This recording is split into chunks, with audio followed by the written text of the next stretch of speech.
Eric, first, thank you so much for taking the time to join me on this call. These opportunities, especially as fast as we're growing, you're able to now share a little bit about who you are with the rest of us. And I have a feeling it's going to be quite a fun little interview. Yeah, I've been. Yeah, I think Ryan he's kind of smiley faces, and it's like, oh yeah, they're interviewing me. I was like, you had something to do with this, didn't you, man? And he just kind of was like jokes and giggles. So I think they're hoping I say something off color, but you know what? I'm going to be pretty straight and narrow. We're doing this. Okay, all right. Yeah. We'll test to see how long you can go in being it's yes PC. and no answers. Yes, Okay. ma'am. No, ma'am.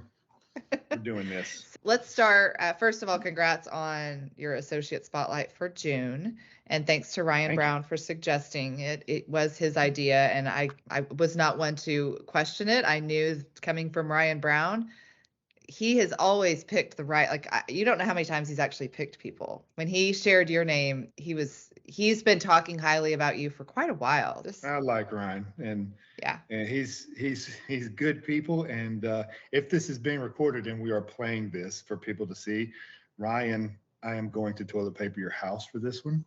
You're going to toilet paper it, and you're gonna, you'll enjoy it. You'll have to clean it up himself though. He doesn't have a remote control to clean up toilet paper on his trees, does he? He's got all the other AI.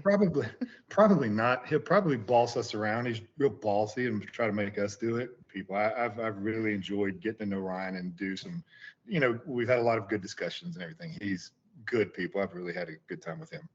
Good. With being in charge of us now, I guess.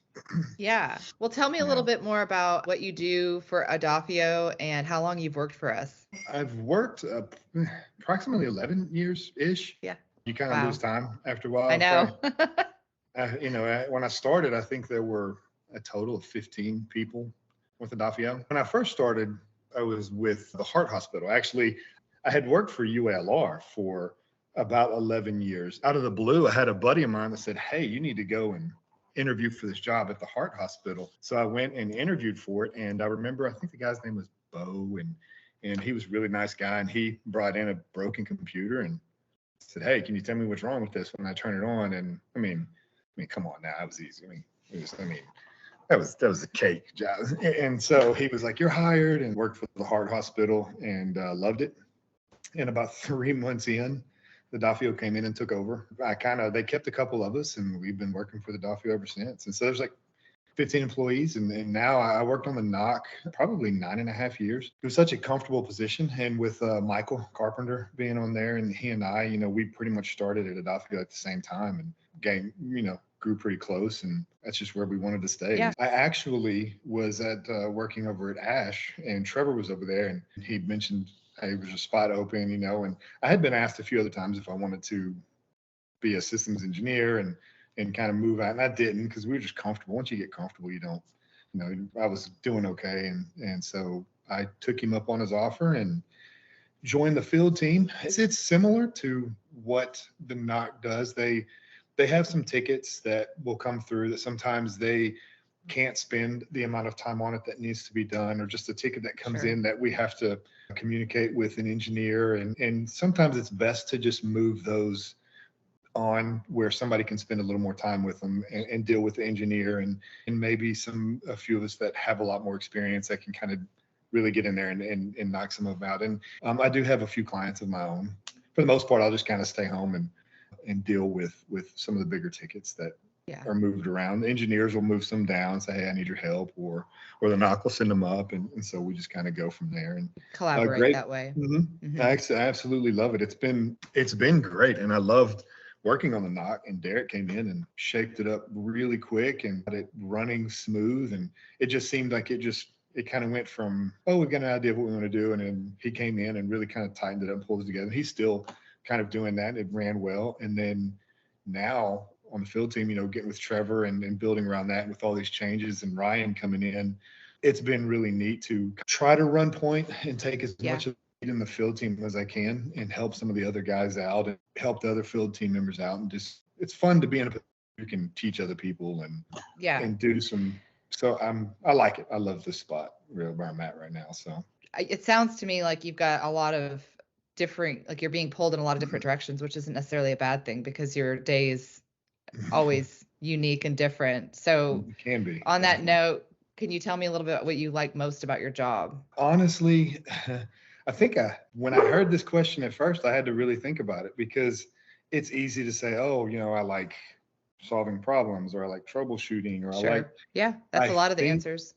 Yeah, I think what I like most about this job, and this comes from all the people that I met when I first started with Adafio, Keith and Neil, getting in, it was almost as though I just fit to, and I got to be myself. I got to just kind of be me. I don't really have, I could just answer you with, I like solving problems. I just get to be who I am, regardless of Yeah. the situation. It's easy to help somebody out and you kind of just go through a script in your head or whatever, but I really enjoy talking to the clients and getting to Yeah. know them, and it gets to the point where then you get to really know them, and you get to you're talking as though you've known them for a while, and you get to go on site and you build a relationship with them, and regardless of how much experience a person has or how much knowledge they have, I think one of the best things that I have found about this job is when you go in, or for me anyway, is going in and being myself and just putting people at ease, just being who you are. It doesn't Yeah. matter if it's an owner of a company or a CEO, or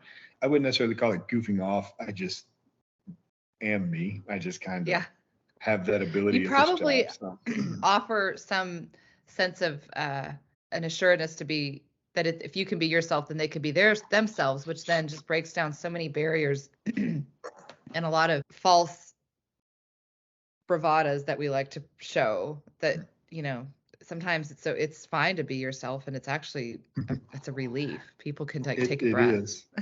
And one of the funniest things I've noticed about the IT world too, and other Yeah. engineers, and other companies, and other IT people, IT people in general really don't like to share. They want to stay quiet with what they know. It's kind of like, oh, if I tell somebody, then I'm not as valuable. And the ones that seem to have the most success are the ones that have more of that freedom of just being themselves, offering up information to help. Like, and if there's a few people like, Will's real good about that. Ben Nichols has been really good about that. Jason Snoddy. I mean, they come in and they offer their information. But what I like about some of these individuals I've been around the most is they really are just themselves. I mean, that's who you get when you talk to them. They don't change when we're hanging out outside of work or anywhere else. And whenever I first read that question from you, I think it reminded me of uh, the old was it Steve Jobs? If you wake up too many times in every day, or if you wake up too many days in a row and you tell yourself that you don't like what you're doing, change what you're doing. And do you wake up more often and dislike your job, or like your job, or Yes. love your job? And I tell people it's in this job, I like it all the time. I love it sometimes. I don't ever hate or dislike my job. Yeah, I mean, being frustrated because you're busy is not disliking your job. What would you be doing if you weren't doing this? Goodness gracious. You said own a Realistic, pizza shack that serves basic non-frou-frou pizza, pizza with a bar non-frou-frou pizza. Yeah, and a bar that only serves beer. that only serves beer, so you don't get all the frou-frou cocktails with it. Yeah, I think realistically, just with my background and as much as I train AAU kids and weight train, I've weight trained college kids, and I have a group of kids now that about 7 kids or so would group me from Lakeside School, and every once a week, every either Tuesdays or Thursdays, we meet at the courts and we do drills, and I love to train them and I love to work with them, and so realistically, I would probably be a trainer. I would not like a personal trainer, a trainer, somebody who is helping you not need me anymore. I want to train people to not need me so they Yes. can do it on their own, kind of a thing. But that's realistically, and I think Michael Carpenter and I've had many conversations about this one. If we could own a pizza joint that was, pepperoni and maybe Hawaiian, it's about as frou as I'm going, but sausage and just a genuine little shack that has a little bar that only has like 4 or 5 types of beer and just basic pizza, buy them by the slice and have a beer Yeah. and run away. That would be what I would want to do. Yeah. Doesn't sound too far-fetched. I imagine it's a business model that's there's a Yeah. there's a definite target audience that you're that I think would be very Adafio, appreciative. hey, Adafio, if you want to branch off, let's do it. Yeah. I'm in. Yeah. Maybe that's what we should have done with our extra spot. Just put in a little Right now, just hook instead it of on a to Adafio. I mean, I would yeah. come into the office more often, guys. If anybody's listening, you want me to come in, That's how we're gonna do it. Yeah, we're We're gonna in. have to have a So. pizza shack. When you're off work, what do you like to do? I mean, I imagine do you make pizza? Do you make pizza? Actually, no, but we are, Okay. and again, Michael and I have had this conversation a lot. I am looking, so we're building an outdoor kitchen right now for this pool, and Yeah. I want an outdoor pizza oven. I want Yeah. to get an outdoor pizza oven. As a matter of fact, I've deferred to Michael sending me links about it because he's been looking too. So, yeah, I want to do it really bad. You do realize when you have a bunch of kids, I say a bunch, just three, I have three that too. So yeah, you're outnumbered with your arms if it's just, exactly. You run out of time. Say this like, and a lot of people I'm sure feel the same way. We get off at 5, basically. And granted, we're never really off if your client goes down or if you're on call or something. But when I'm off at 5, I vanish. Like it's like, hey, unless it's if I don't recognize which client's calling me or if it's, one of our guys really needs me, I don't. Sure. And with training the kids and just a lot of stuff that's going on. I mean, we have a daughter who's in competitive gymnastics, and she made it to regionals. We just got back from Colorado where she competed and won 4th overall, I think, in or 8th That's overall in her age, fantastic. yeah, in the Yeah. region. And football and basketball and everything we're doing, plus working out schedule and whatnot. It's when I get my free time, I'm playing, I'm a gamer just like most of us Hmm. here are, and write. And then I do spend a lot of time, I read, but a lot of it's audiobooks, so Yeah, I do too. uh, yeah, things like that. And I get caught up in an audiobook. I'll just go sit outside and have that beer and slice of pizza and listen to the audiobook. Listen to your So audiobook. other than that, that's about it. Not too fancy. So Well, that doesn't need to be fancy to be fun. no, I agree. What is a fun fact that most people may not know about you? Well, I say most people don't. A lot of people know I was a college athlete. Actually got to play football, baseball, and basketball in college. I didn't get on the field in football, and I didn't get on the field in baseball. It was more of just I was a basketball player first. I joined the team, did off seasons with them, pre-seasons with them, and then it went straight to basketball. So I just didn't really ever. It was more of like, hey, you're on the team, but you're just working out. So I played college basketball. After college basketball, I traveled around for about 8 or 9 months, and I played on a few semi-pro teams. Doesn't mean you're a professional basketball player. I was just a good athlete who lucked out and got to try, and that was about it. I am not a huge sports fan. I like individual teams and a few sports like the Golden State Warriors right now. I love them. I like, so I watch stuff like that, but I'm a nerd. I drew in comic books. I've won several competitions. I got to do a 10-page comic that Wow, love to a see your group of us. work. Yeah, yeah. It's I got a little bit of it, unfortunately, and there always comes when somebody's telling a fib that this unfortunately kind of a thing happens. I grew up in South Texas where Uh-huh. Rita and Ida came down, and my parents had, a storage area in a flood. I think I know I lost a lot of stuff in there. I know I had a big life-size Michael Jordan cutout and a whole bunch of keepsake type stuff that got beat up in the floods down there. So most of the stuff I have now is, I have some of the stuff, and most of it's just Facebook that I had posted and things like Sure. that. But it was fun, and another fun fact that I actually really love is in college I'd get out of practice and I would go to the honors dorms and they would pay me between $25 and $50 to draw their characters for Dungeons and Dragons. They would have these That's 2 or 3 nights a so week. Yeah, they would sit and play these Dungeons and Dragons, and I happened to be in the honors dorm, oddly enough, helping somebody edit their paper. Don't ask. I'm going to the honors dorm when I live in the athletic dorm, helping somebody edit papers that's an honors student. It just shows you can never assume anything. Maybe. I just think I just think maybe I put a period or two in the right place and somebody said, oh, he can do this. So I used to sit and I got invited to come and just listen. And I was in there listening one day and I was doodling on a notepad and I was like, yeah, I'm drawing this guy's character because he's been describing him the whole time. And so he's like, man, I'll give you $15 for that. And so I did the thing. And then from there, every time they would play, they would either make a new character or their old character and they would ask me to draw it. And I would sit and draw. And so I would play Dungeons and Dragons here and there with them if I could figure it out a lot of times. And I would just draw their pictures. So fun fact as we're going to get. Other Yeah, than that, I'm I pretty bored. agree. So, That's a very cool fun fact. yeah. Now you're going to have people commissioning you on the side that you don't even know Well, about because they didn't know Greg, before. Greg, if you're watching this, I remember the bet we placed. So I'm going to go ahead and tell everybody about this bet because it just happened. I think Kevin was there, Ryan was there, Brad Rusher was there, and Chris Yeah. McQueen was there. I'm going to draw Greg Phillips, cartoon character sitting on a little tank, and he said he would get it tattooed on him if I drew it.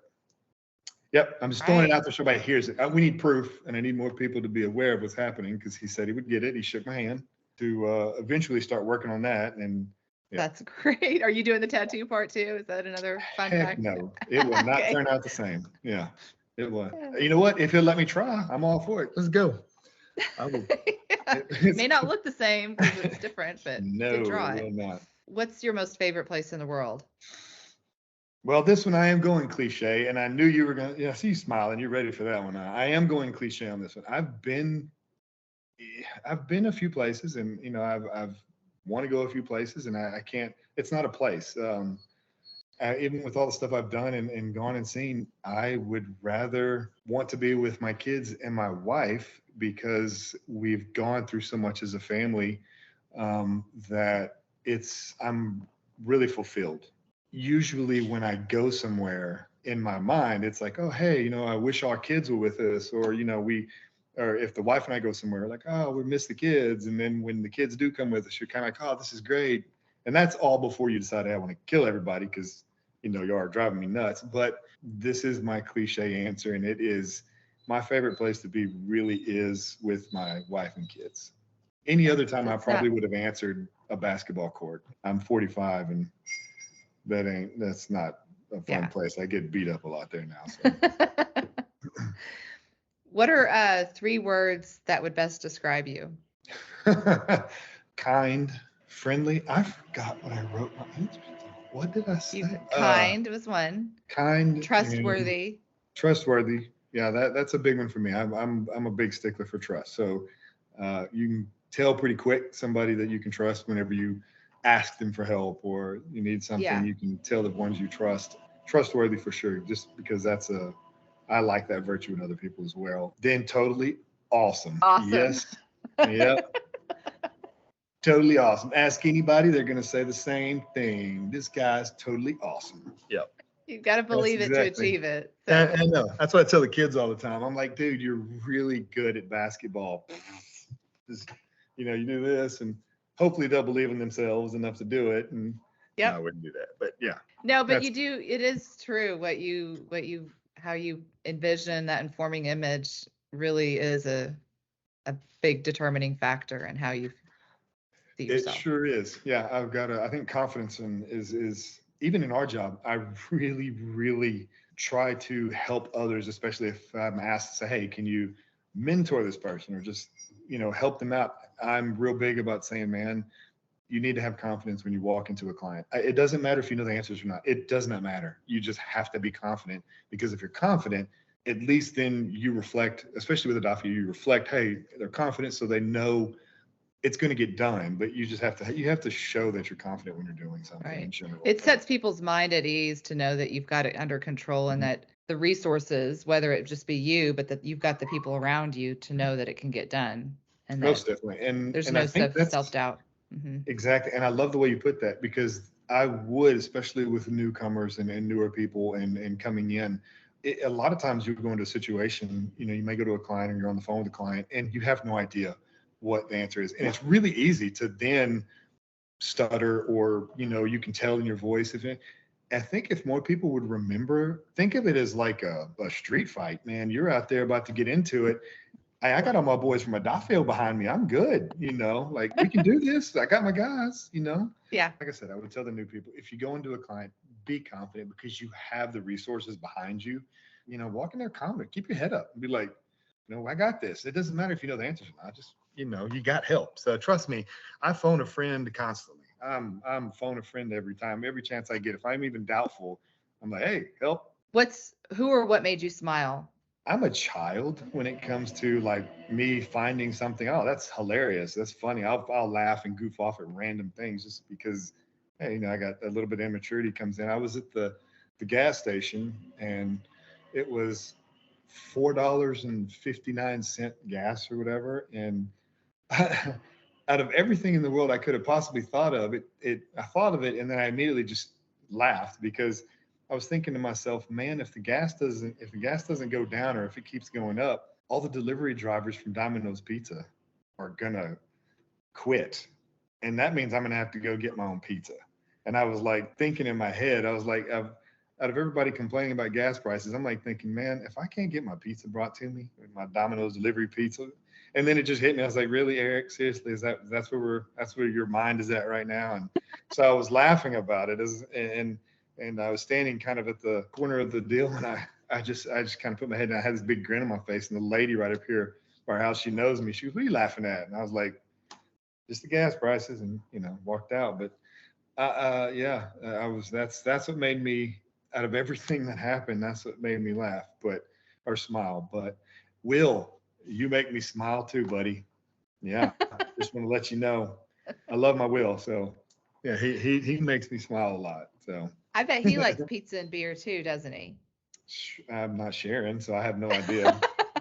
Yeah, he's have to get his own. I know he likes La Hacienda. He's taken us there a couple times, I think. Oh, you guys have one, and I guess there's one here too. In Benton. So yeah, Benton. When we're all working on there. Yeah. Just one final question, then I'll let you get back to it. Everybody at Adafio has a story of what brought them to the company, and if you wouldn't mind sharing yours, if you can remember that far back. Oh boy. Kidding. Yeah, I've been taking my vitamins, so my memories is in my old age. I think I'm good, and I know a few people, Jason Snoddy, who's gonna probably smile and make a joke about that one, like they always do. But I wasn't even looking, didn't know who in the world Adafio even was, and I was working at the Heart Hospital, and I had just started about 3 months in at the Heart Hospital, and and I'm on top of the world, thinking, yeah, I got this great job, and they're finally getting paid a little bit better than, get paid what you're worth. And they came in and said, hey, I'll never forget, one of the other, I guess one they didn't keep, came in and was like, hey, they're asking for you guys here in this meeting. And I looked at him and was like, is everything okay? And he just shook his head no. And all he said was, we're being bought out. And so I'm thinking, oh, well, great. This is good. So I go strutting in there, and I sit down, and it's Keith and Neil. They gave us their presentation of Adafio coming in and what all was going to happen. And Keith was like, I was a little more at ease when Keith was like, hey, a lot of people here really like you, and they say you're friendly and you're good with the people, and or we're taking over this party. It was we were just kind of joking around, and like, are you in? And I was like, bet. Yeah, that's how it was. It was like, you in, man? And I was like, bet. And Keith was like, bet. And Neil was like, bet. And then we were here, And then here it is, 11 years later. I wish it would have went down like that. It didn't quite go down like that. It was more of me being terrified, thinking I was losing my job. It's been great. I think it's around 11 years or so. It's been great. I've enjoyed every minute of it. So if we could just convince them to, put the pizza place on Adafio, and maybe a monster refrigerator with just monsters in it, I'll be at work. I'll show up. Other than that, I'm here. I'm good. I'm settled here. Oh, Eric, it was so good to talk to you. Thank you so much for your time. No problem. Thank congrats. You. Yeah. Thank you so much. Wonderful. Edit it, Photoshop me, make me look cool or something. Yeah, I'll do my best. But no, I appreciate your time. Thank you so much. Yeah. Thank you, Eric. Well, best of luck with the pool. Can't wait to hear about how the dog does in the water. Anyway, you have a wonderful day. Thank you. Thanks. Bye. All right. Bye.